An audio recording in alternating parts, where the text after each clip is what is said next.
Amigos e amigas que me acompanham pela internet, por essas nossas lives, é uma alegria nós podermos estar aqui mais uma vez para conversar um pouco sobre a liturgia deste domingo. Uma liturgia muito bonita, porque nós estamos diante de uma festa importantíssima da igreja, festa de São Pedro e de São Paulo. Porque a igreja coloca para nós uma solenidade de domingo sobre São Pedro e São Paulo? Porque foram as colunas da igreja, a base da igreja nascente. Deus, na verdade, Cristo escolheu esses dois homens, esses dois gigantes da igreja, exatamente para que a igreja se espalhasse pelo mundo inteiro e chegasse até nós, há 2000 anos. Então nós queremos exatamente aproveitar essa oportunidade para a gente conhecer um pouco a vida, a história, as obras de São Pedro e também de São Paulo, seguindo também a liturgia que a igreja coloca para nós. Sobre Pedro, Jesus instituiu a igreja.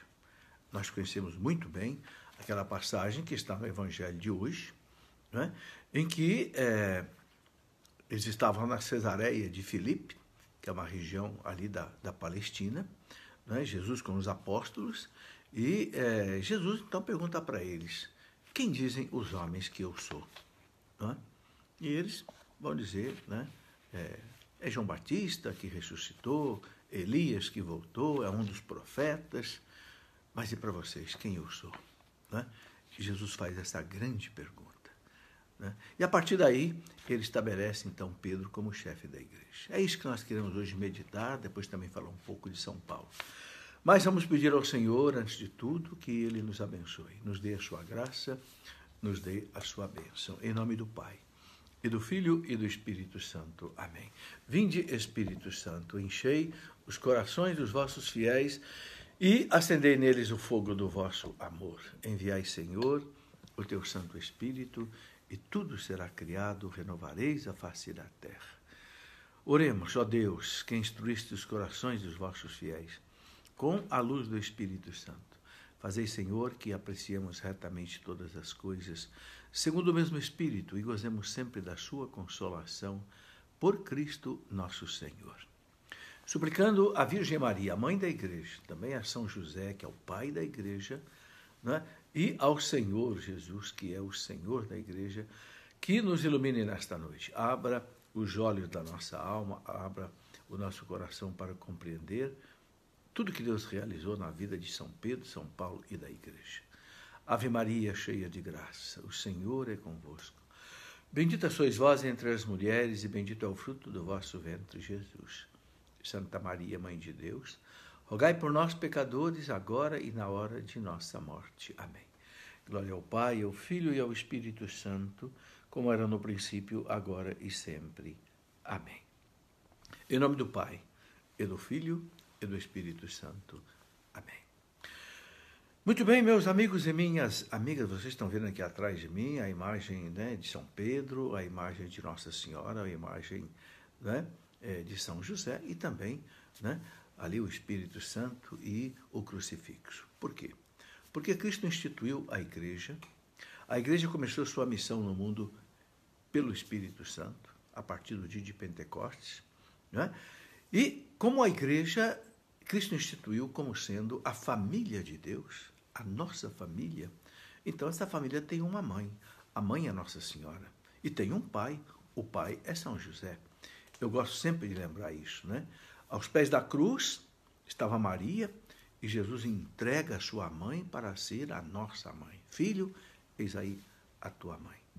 Mãe, mulher, eis aí o teu filho. Né? Todos os papas e todos os santos interpretaram isto, né, como sendo exatamente cada um de nós representado ali por São João Evangelista naquela hora. Maria, nossa mãe, mãe da igreja, Mater Ecclesiae, disse o Papa Paulo VI no meio do Concílio Vaticano II. Né?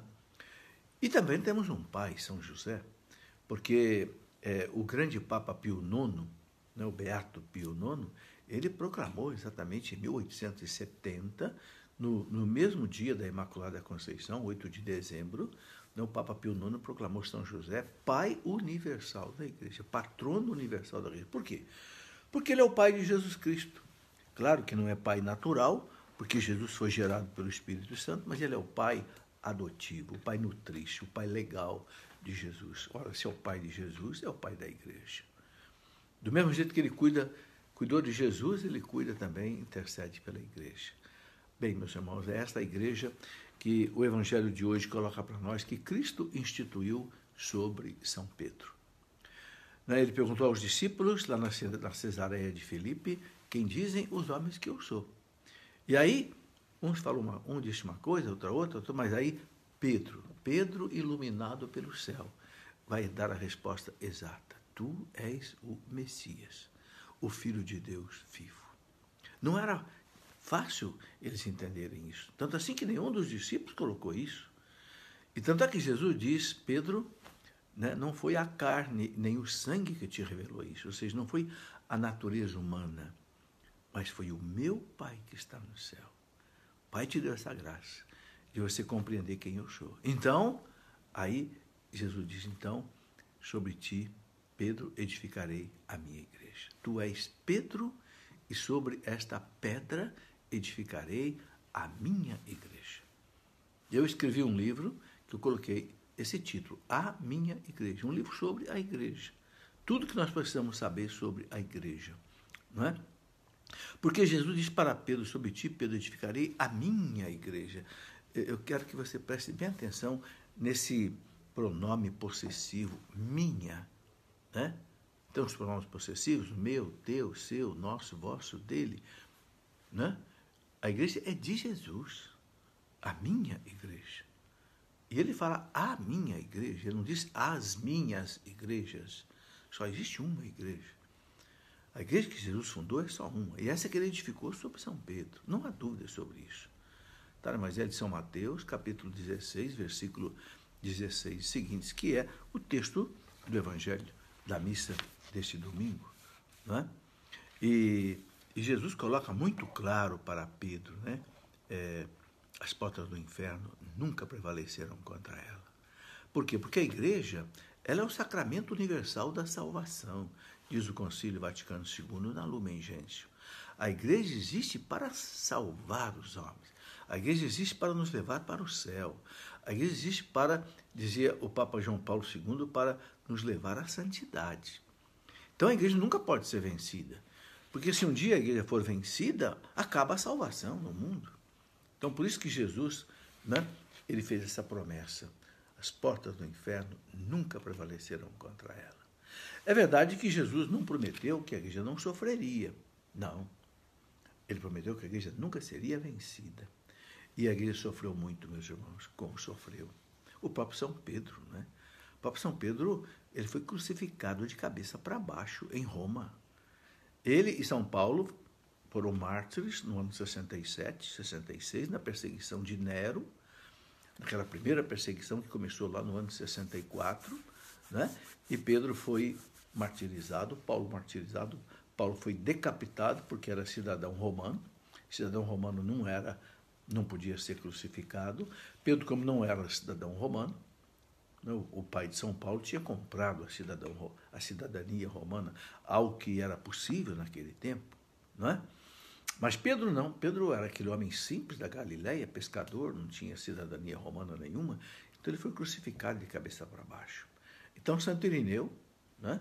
Santo Irineu, que nasceu no ano 130, ele conta que São Pedro em Roma foi crucificado de cabeça para baixo. Esse testemunho está na obra História Eclesiástica de Eusébio de Cesareia, bispo de Cesareia, que escreveu a sua obra lá por volta do ano 300 e pouco. Bem, então, Cristo não prometeu que a igreja não sofreria, mas ele prometeu que a igreja nunca seria vencida. E a igreja sofreu muito, meus irmãos. Não é? Não só Pedro e Paulo foram martirizados, mas logo que Cristo foi para o céu, na sua ascensão, veio o Espírito Santo, a igreja começou a pregar. A perseguição já começou ali em Jerusalém mesmo, e terrível.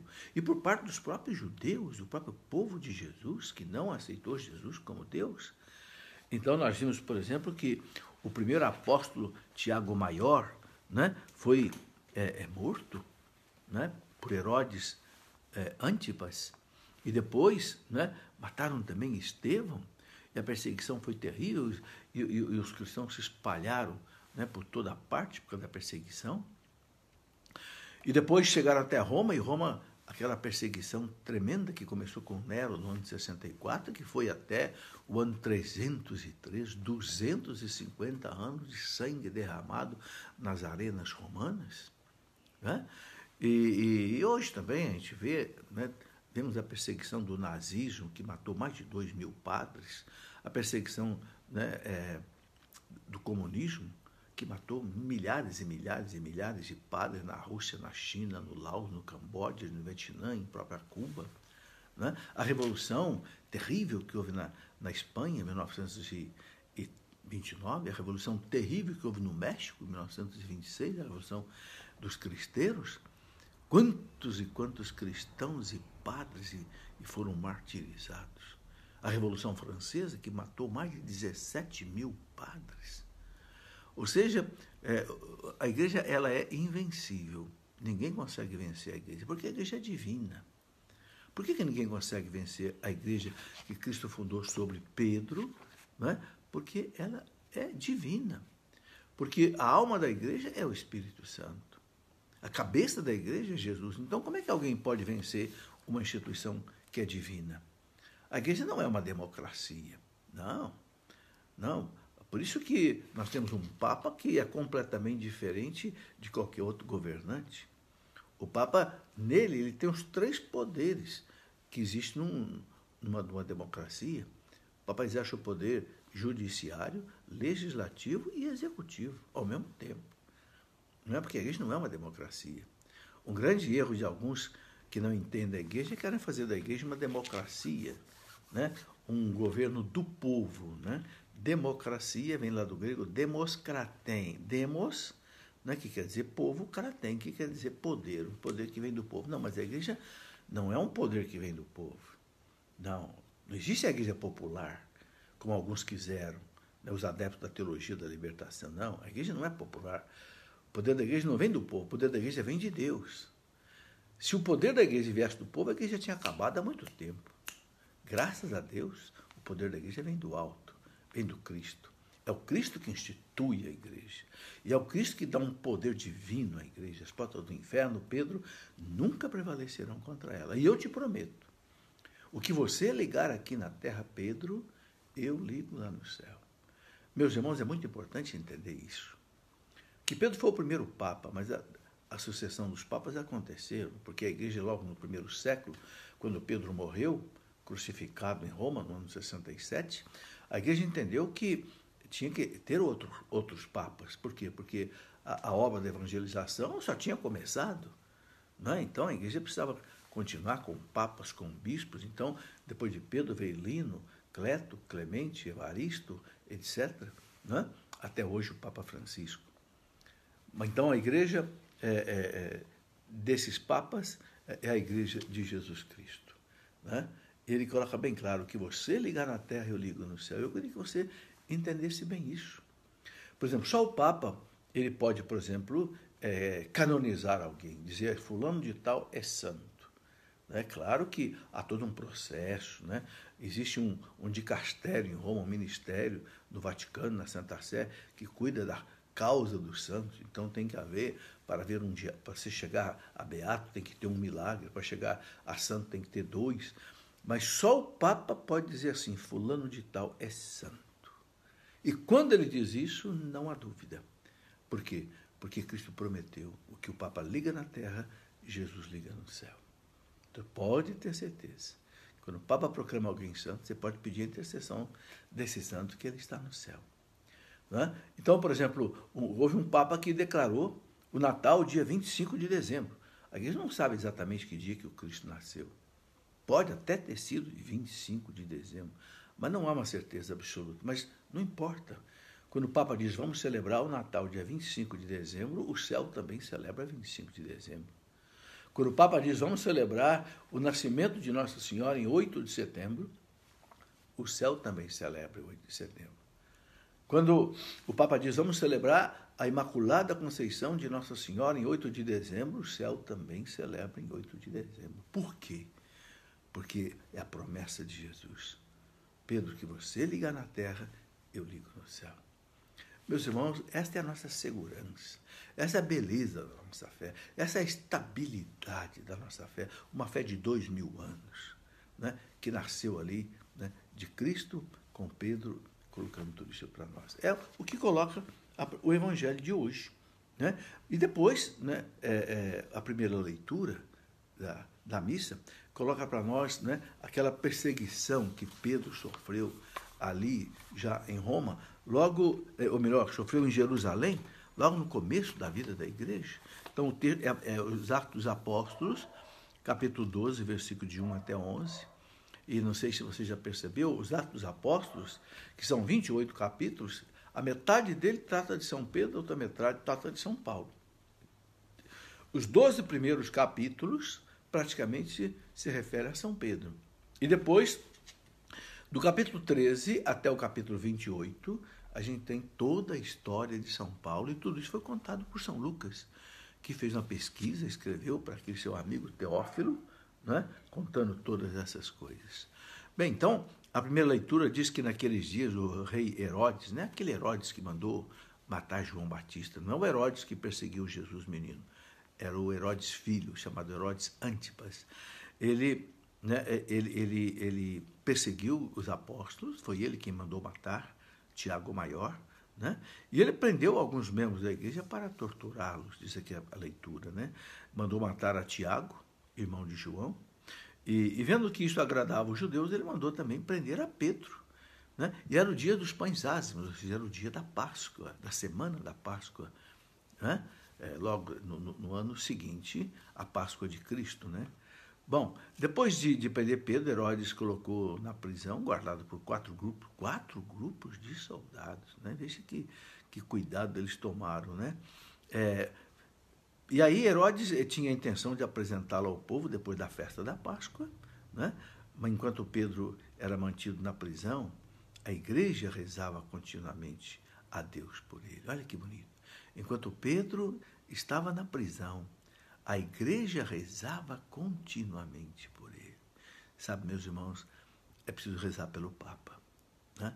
Pela saúde do Papa, suas intenções, o seu trabalho. Nós temos um Papa idoso, um Papa que já tem mais de 80 anos. Você já pensou? Um homem com mais de 80 anos conduziu uma igreja que está presente no mundo inteiro. A igreja é a maior multinacional que existe, né? A igreja tem mais de 180 embaixadores no mundo inteiro, os núncios apostólicos. Você já pensou? Um homem nessa idade? Temos que rezar. Como a igreja rezava por Pedro, que estava preso. E por que a igreja rezou? O que aconteceu? Olha que bonito o que aconteceu, né? Herodes estava para apresentá-lo naquela mesma noite. Pedro dormia entre dois soldados, presos com duas correntes, e os guardas vigiavam a porta da prisão. Eis que apareceu o anjo do Senhor, e uma luz iluminou a cela. O anjo tocou o ombro de Pedro e acordou Pedro e disse: levanta-te depressa. As correntes caíram das mãos de Pedro. E o anjo continuou, né? Coloca o cinto, calça as tuas sandálias. Pedro obedeceu, e o anjo lhe disse: põe tua capa e vem comigo. Veja, meus irmãos, quando a gente reza, os anjos agem, né? E Pedro foi solto daquela prisão cheia de soldados, né? E São Lucas vai narrando, dizendo o seguinte, né? Que depois de passarem pela primeira e segunda guarda, chegaram ao portão de ferro que dava para a cidade. O portão abriu-se sozinho. Olha que coisa interessante, que milagre, o portão abriu-se sozinho. Eles saíram, caminharam por uma rua e logo depois o anjo o deixou. Quando eles já estavam seguros, né? Pedro já estava chegando na casa ali onde estavam seus irmãos. Então Pedro caiu em si e disse: agora sei. Olha o que Pedro disse: agora sei de fato que o Senhor enviou o seu anjo para me libertar do poder de Herodes e de tudo o que o povo judeu esperava, ou seja, a morte dele, né? Então, essa primeira leitura, a igreja mostra o seguinte: como Deus dá a proteção ao Papa, ao primeiro Papa, que é Pedro, mas porque a igreja rezava por ele. Não podemos esquecer esse detalhe. A igreja, né, rezava por Pedro, ali naquela Roma pagã, naquela Jerusalém naquela Jerusalém que não aceitava Jesus como Deus, a igreja rezava por ele. E aí o Salmo de Meditação, ele canta isto, né? Ele canta essa certeza da proteção de Deus. O salmista, é a beleza do Salmo 33. O Salmo 33 é um salmo maravilhoso da Bíblia, né? De todos os temores me livrou o Senhor Deus. De todos os temores me livrou o Senhor Deus. Isso é para nós também. Não é só para São Pedro, não. Preso ali e libertado. Nós também, nas nossas angústias, aflições, medos, nós temos que dizer isso. De todos os temores me livrou o Senhor Deus.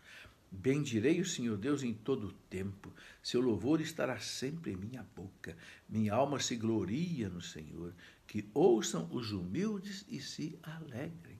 Então é importante, meus irmãos, a gente dar sempre glória a Deus. Como ensinava São Paulo, né?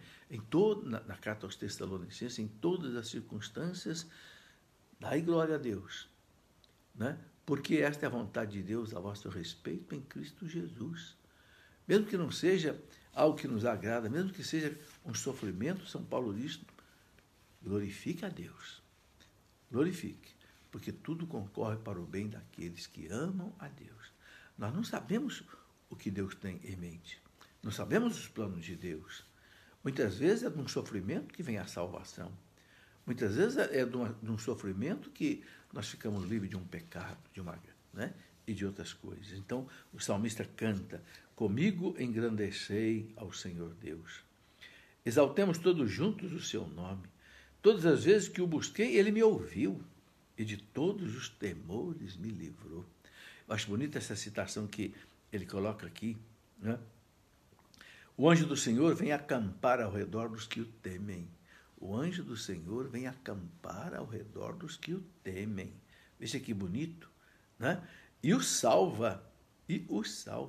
Provai e vede quão suave é o Senhor. Feliz o homem que tem nele o seu refúgio. Temos, irmãos, que colocar a nossa confiança em Deus. Olha que frase essa bonita. O anjo do Senhor vem acampar ao redor dos que o temem e os guarda. Quem é que teme a Deus? É aquele que adora a Deus, aquele que respeita a Deus como Deus, aquele que segue os seus mandamentos. É esse que teme a Deus. Temor de Deus não é medo de Deus, não, pelo contrário. Temor de Deus é um amor profundo a Deus, né? Onde nós fazemos o que Ele quer, a sua vontade, porque nós o amamos, porque Ele é Deus, né? Simplesmente porque Ele é Deus, Todo-Poderoso. Muito bem. Depois da segunda leitura, aí já é voltada para São Paulo, né? E o texto coloca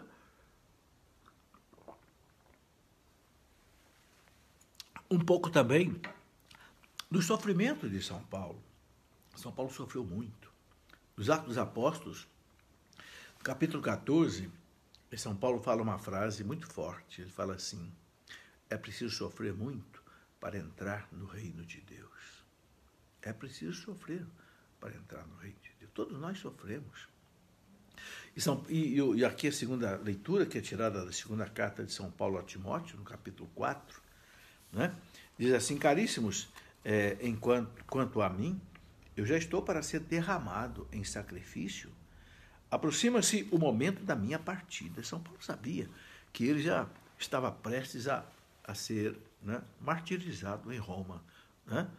E ele escreve essa carta a Timóteo já sabendo disso. É a segunda carta que ele escreve para Timóteo, né?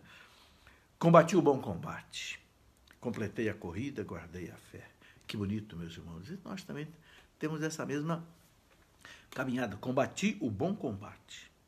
A luta, né? A luta contra o pecado, a luta contra o mal, a luta contra os adversários. Completei a corrida, cheguei até o fim. Não desanimei, perseverei, né? Guardei a fé. Guardei a fé. 3 coisas importantes para nós. Combater o bom combate, completar a corrida, né? E guardar a fé até o fim. Essa fé que a igreja nos dá, né? Muitas vezes a nossa fé balança porque é a nossa fé. Mas a minha fé não tem que ser a minha fé. A minha fé tem que ser a fé da igreja. A igreja não balança na fé.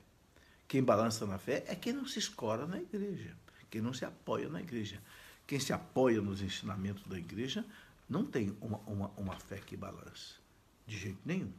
E São Paulo continua dizendo aqui, né, agora está reservada para mim a coroa da justiça. Essa coroa da justiça é a glória eterna, a salvação eterna, né? O céu, que o Senhor, justo juiz, me dará naquele dia. E não somente a mim, mas também a todos que esperam com amor a sua manifestação gloriosa. Ou seja, a todos nós que fizemos o que São Paulo fez, combateu o bom combate, guardou a fé, né? Chegou até o fim da carreira, Deus vai dar essa coroa, né? Mas aí São Paulo diz uma coisa também muito bonita, né? Ele fala assim, mas o Senhor esteve a meu lado e me deu forças. Também está do nosso lado, também dá força. Sobretudo, quem comunga sempre tem a força de Deus, né? Porque a igreja fala, a Eucaristia é remédio e sustento para a nossa vida. Mas o Senhor esteve a meu lado e me deu forças. Ele fez com que a mensagem fosse anunciada por mim integralmente.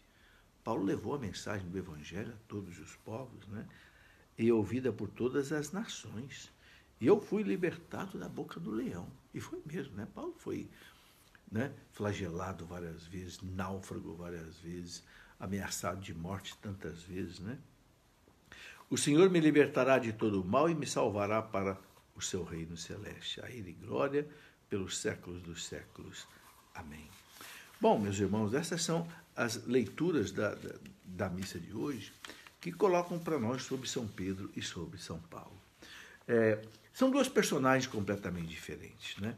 Eu gostaria de fazer essa reflexão aqui com você. Pedro, você sabe muito bem, era um homem muito simples, pescador, ali, morava em Cafarnaum, onde ficava uma cidade às margens do mar da Galileia. Pedro, irmão de André, era um pescador, e Tiago e João também, filhos de Zebedeu, homens simples, pescadores. E Jesus os chama para ser apóstolos. Não é exatamente esses homens,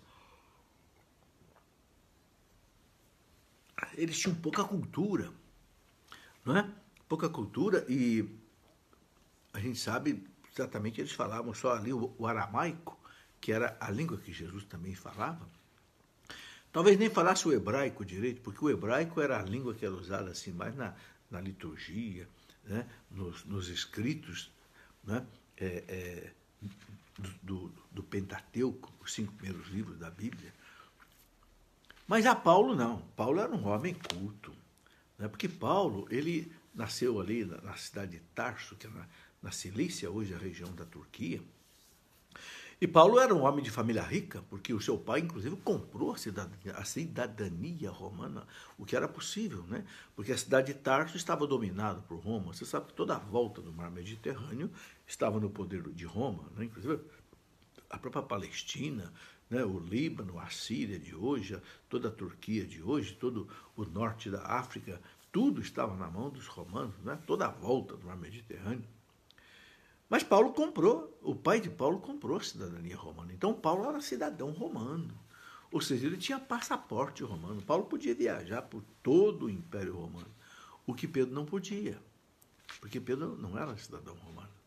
Então você nota a diferença de trabalho profunda que houve entre os dois, né? Pedro saiu de Jerusalém, foi para Antioquia, subindo assim para a Síria.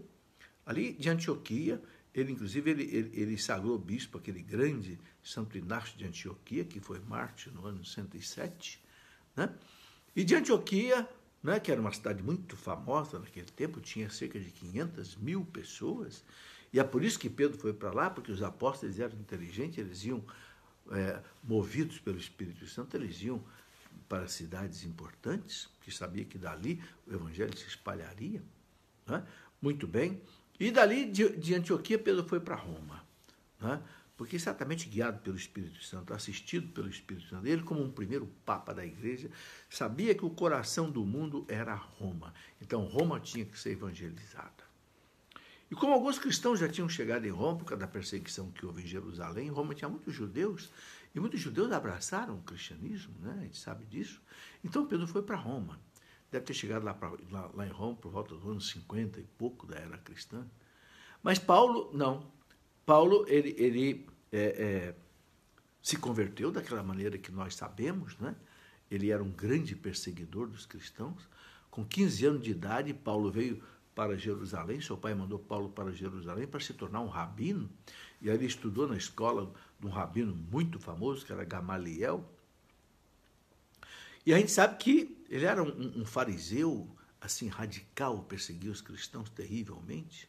E naquela perseguição que a gente sabe muito bem, narrada lá nos Atos dos Apóstolos, capítulo 9, ele vai perseguindo os cristãos na Síria, em Damasco, né? E ali ele tem aquele encontro com Jesus, no caminho de Damasco.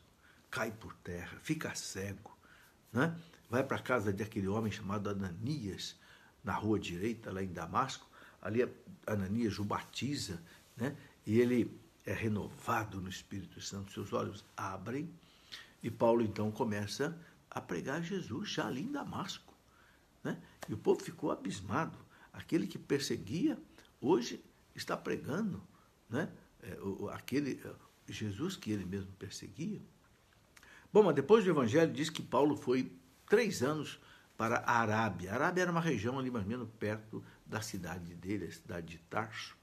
E certamente nesses 3 anos, Paulo ele deve ter relido todo o Antigo Testamento, não tinha o Novo ainda, mas agora iluminado pelo Espírito Santo, seus olhos se abriram. E ele compreendeu exatamente, pelas cartas dele, a gente sabe disso, ele compreendeu que o que os apóstolos, os profetas ensinaram era exatamente que Jesus era o Messias. E era isso que Paulo pregava.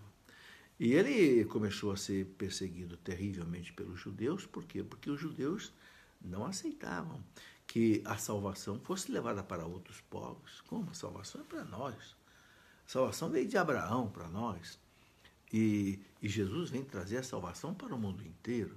Então a gente sabe que Paulo, ali da cidade de Antioquia, né, onde Pedro fundou uma forte comunidade cristã, e levou para lá Barnabé, que era primo de Paulo, só que Barnabé era da ilha de Chipre, né, mas trabalhava ali em Antioquia com São Pedro.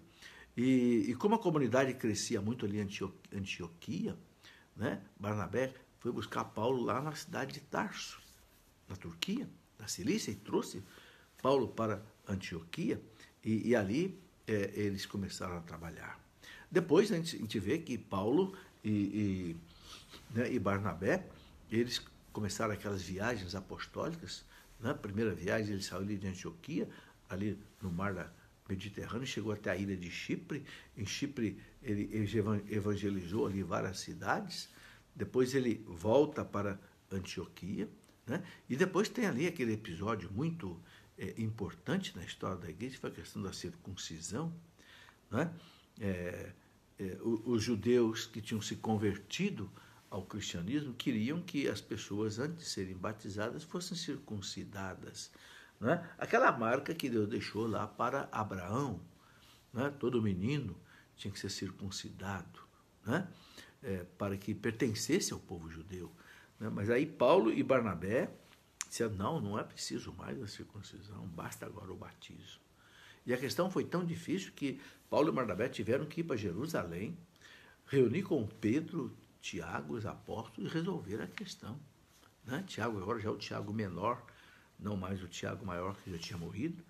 E é o que a gente chama de o primeiro concílio da igreja, que aconteceu lá por volta do ano 49.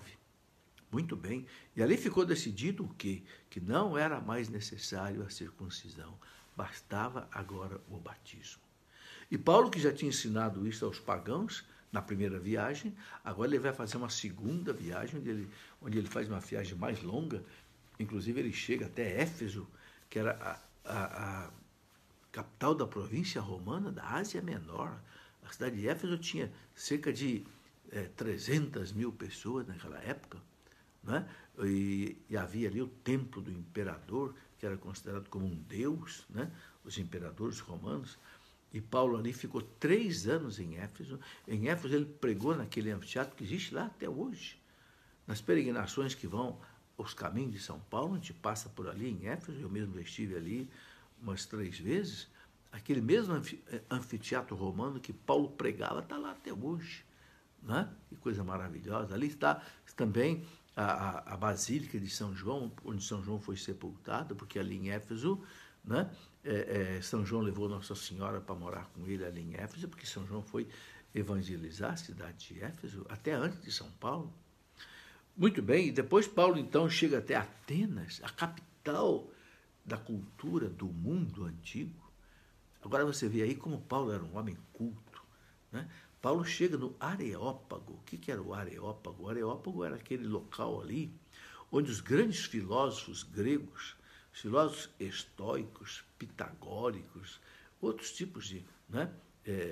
Eles debatiam as suas filosofias, né? E Paulo chega em Atenas e ele é recebido e tem direito de falar ali no Areópago, que ficava bem ali embaixo, em cima do Areópago, você vê lá no alto a chamada Cidade Alta, né? Onde ficava lá o templo da deusa né? Ali de Atenas, Ateneia, né? Muito bem, e ali Paulo então fala com os filósofos gregos, né? Até que quando ele começa a falar da ressurreição de Jesus, aí ele começou a ser desprezado, porque os gregos não aceitavam a ressurreição. Mas interessante que o evangelista diz que o Areopagita, né, São Dionísio, se converteu. Né? Quer dizer, a pregação de Paulo deu fruto já em Atenas. Só que Paulo não ficou muito tempo em Atenas, não, porque Atenas ele foi muito hostilizado. Mas depois ele fez a segunda viagem, chegou até Tessalônica, Colossos, né? Depois ele vai escrever a carta aos Colossenses, a carta aos Tessalonicenses, né? E chega até Roma, né? Também. E, segundo alguns entendidos, ele teria chegado até a Espanha, porque Paulo teria chegado até os limites, né, do Império Romano, limites do Ocidente, onde exatamente ficava ali Roma. Bom, o trabalho de Paulo, meus irmãos, foi um trabalho maravilhoso, né? Ele deixou 13 cartas à igreja, né? 13 cartas à igreja. E essas cartas, graças a Deus, chegaram até nós. Eu gostaria de colocar, assim, um rápido resumo do que ele coloca em cada uma dessas cartas, porque aí a gente entende por que São Paulo, os escritos de São Paulo são a base da teologia, né? Os evangelhos, mas também as cartas de São Paulo, também as duas cartas de São Pedro, porque trazem, assim, como que uma explicação dos evangelhos, né? Então, Paulo escreveu muitas cartas, né? Eu gostaria de colocar aqui a primeira viagem dele, que durou 3 anos, como eu já falei, foi do ano 45 até o ano 48, né? Ele percorreu, então, ali a ilha de Chipre, a parte da Ásia Menor, e no ano 49, então, como já disse aqui, aquele, né, concílio famoso que aconteceu. E ali, na segunda viagem dele, né, foi do ano 50 até 53, e ali Paulo escreveu em Corinto, nos 3 anos que ele morou em Corinto, né, ou melhor, não chegou a 3 anos em Corinto, chegou a 2 anos, 1 ano e 8 meses, mais ou menos. Ali ele escreveu as 2 cartas aos Tessalonicenses, né, e também as primeiras cartas, foram as primeiras cartas de São Paulo, que ele escreveu. Então, as cartas aos Tessalonicenses ele já tem como sendo aí por volta do ano 53, 50 até 53. Isso foi muito importante. Bom, nessa carta aos Tessalonicenses, Paulo fala da segunda vinda de Cristo, mas ele coloca uma coisa muito importante, né? Alguns já estavam querendo até parar de trabalhar, porque achavam que Cristo já ia voltar. E Paulo diz, não, continue trabalhando. Quem não quiser trabalhar, que não coma, não é? O importante, ele diz, é viver a vigilância. Ele fala muito da importância da verdade, né? A verdade é que vos libertará de caírem no erro. Porque Paulo já enfrentava as heresias, o gnosticismo que já existia na época dele, né? Que sempre avisou a igreja dos falsos pastores, dos falsos profetas. Então, a carta dos Tessalonicenses, ele coloca isso bem claro, né? Bom, depois, a gente sabe que Paulo, ele acabou, depois da terceira viagem, ele acabou sendo levado preso para Roma, por volta do ano 60, ficou do ano 60 até o ano 62 preso em Roma, ficou preso, assim, numa casa, vigiado por soldados, né? Mas ele foi libertado em 62. Paulo não foi condenado à morte em 62, não. Ele foi solto, continuou o trabalho dele, depois voltou a ser preso novamente, lá por volta do ano 66, e aí ele foi morto em 67 junto com Pedro. Pedro crucificado e ele foi decapitado, né? Bom, essa terceira viagem dele foi do ano 53 até o ano 58, foi a viagem mais longa, e nesse período ele escreveu as chamadas grandes epístolas aos Gálatas, aos Coríntios, aos Efésios, a segunda carta aos Coríntios, e em Filipos e aos Romanos também, ele escreveu também essas cartas, né? E no final desta viagem, a terceira viagem, Paulo foi preso por ação dos judeus, aí ele chegou até Roma. E em Roma, ele escreveu as chamadas cartas do cativeiro, né? Essas cartas do cativeiro que a igreja coloca são aquelas cartas que Paulo, né, colocou, por exemplo, aí aos Filipenses, Colossenses, aos Efésios, outras cartas que, né, ele escrevia enquanto ele estava preso. Porque Paulo, em cada lugar que ele passava, ele fundava comunidades. Então a preocupação dele é que essas comunidades mantivessem a fé. Então ele escrevia para as comunidades. Veja que trabalho maravilhoso, né? E cartas inspiradas pelo Espírito Santo, por isso que são todas cartas canônicas que estão na Bíblia, né? 13 cartas canônicas, cartas inspiradas, cartas que são palavra de Deus, né? Todo o crivo que a igreja fez, né, deixando muitos livros fora da Bíblia, os chamados apócrifos, né? Mas as cartas de São Paulo entraram todas na Bíblia. A gente vê aí por que são a base hoje da teologia.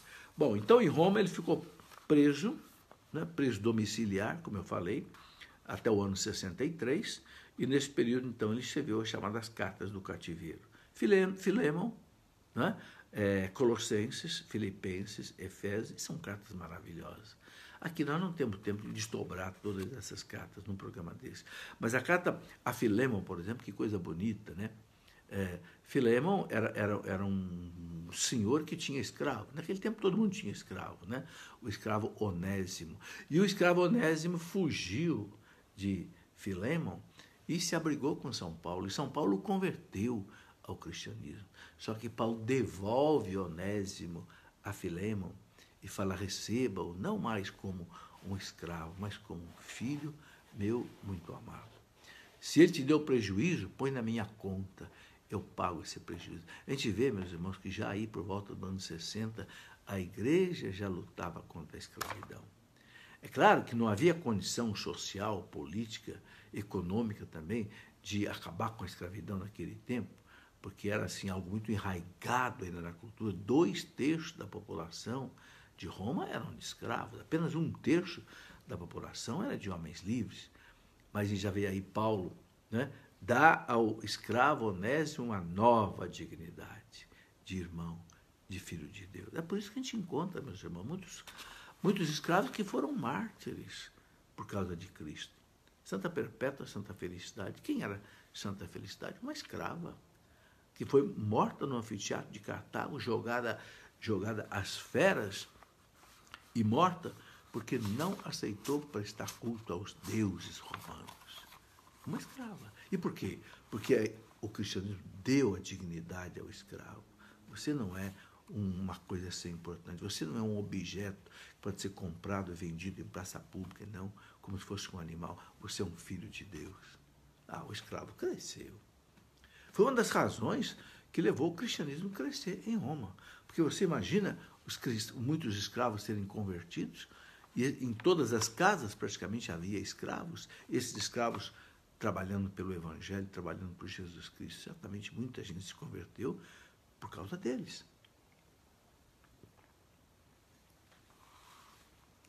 Muito bem. Então aí a gente tem essa história maravilhosa de São Pedro e de São Paulo. E as cartas que nós não temos tempo de desdobrar todas aqui, aos Gálatas, aos Coríntios, aos Romanos, mas que cada um de nós pode ler aí no Evangelho. O que eu gostaria de colocar agora um pouco, meus irmãos, é o seguinte. Em tudo isso, nós temos a igreja.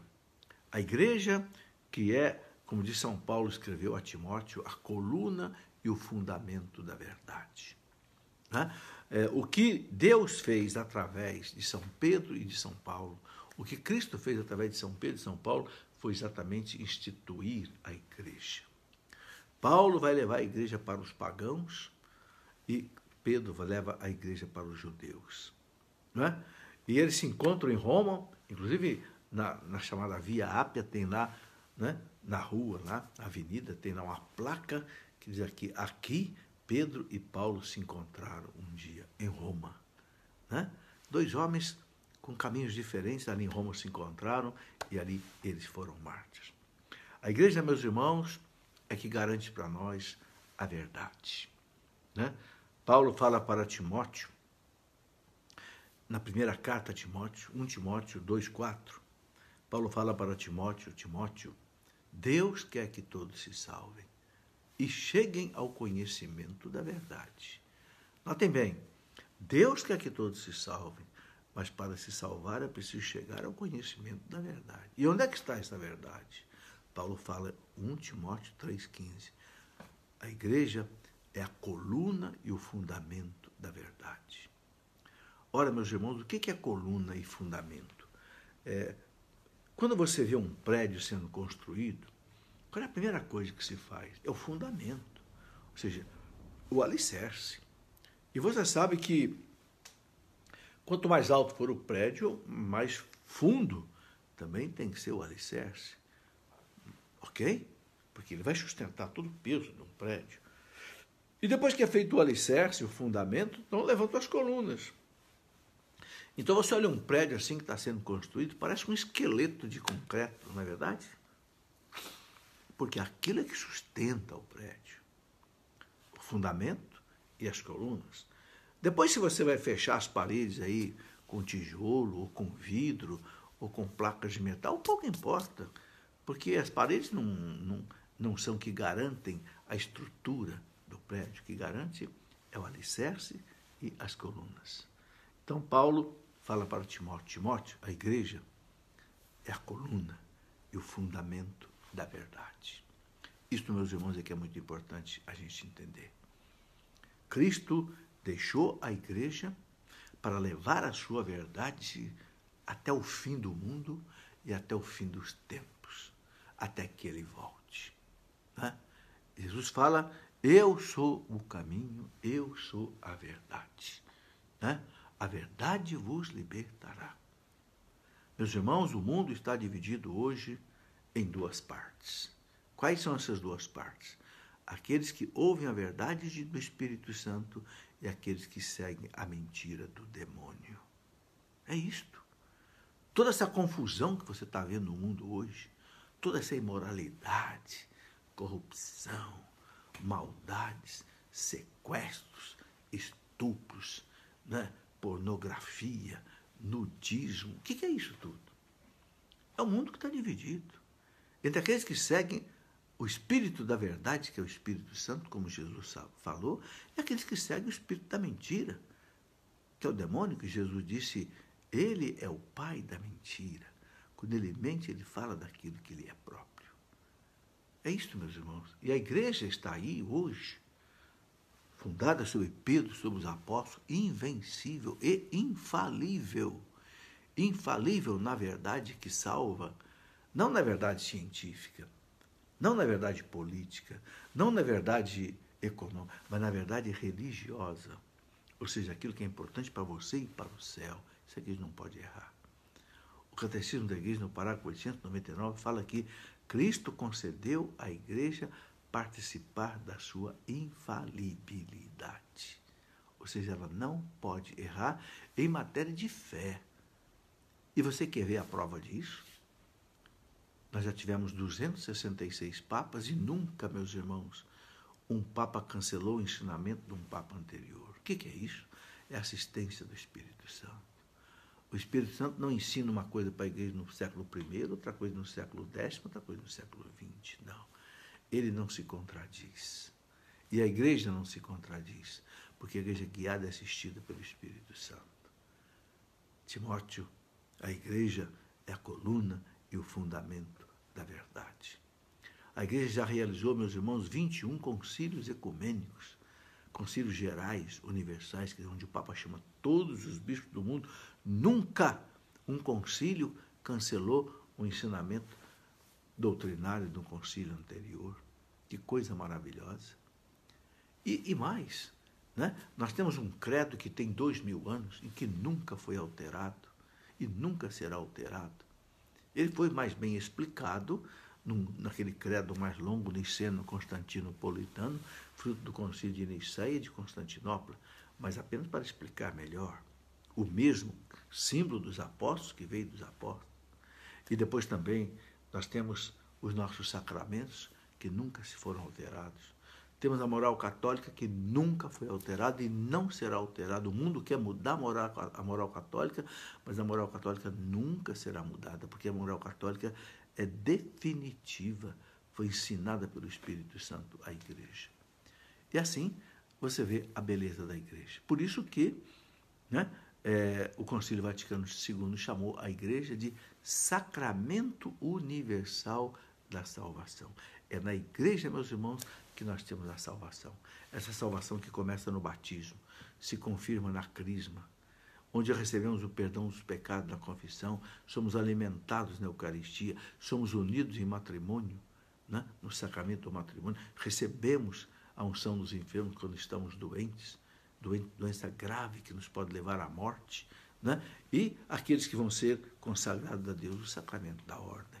Esta a beleza da nossa igreja que Cristo instituiu sobre Pedro e sobre os apóstolos. Disse a Pedro e depois disse a Pedro junto com os apóstolos: o que vocês ligarem na terra, eu ligo no céu. Esta, meus irmãos, é a alegria da festa desse domingo. Essa certeza que Deus nos dá de que essa nossa igreja, chefiada pelo Papa, conduzida pelo Papa, assistida pelo Espírito Santo, essa igreja é invencível e essa igreja é infalível. E nós queremos te dar graça, Senhor, por essa igreja. Queremos te dar graça, Senhor, por todos os papas que a igreja já teve, né? Por todos os sacerdotes, por todos os ministros que a igreja já teve, bispos, diáconos, né, que a igreja já teve. Queremos dar graça, Senhor, por todos os mártires que regaram o solo da igreja com o seu sangue, homens, mulheres, crianças. Queremos dar graça, Senhor, por toda a fé que se espalhou pelo mundo inteiro, que continua se espalhando. Queremos dar graça, Senhor, pela Santa Igreja.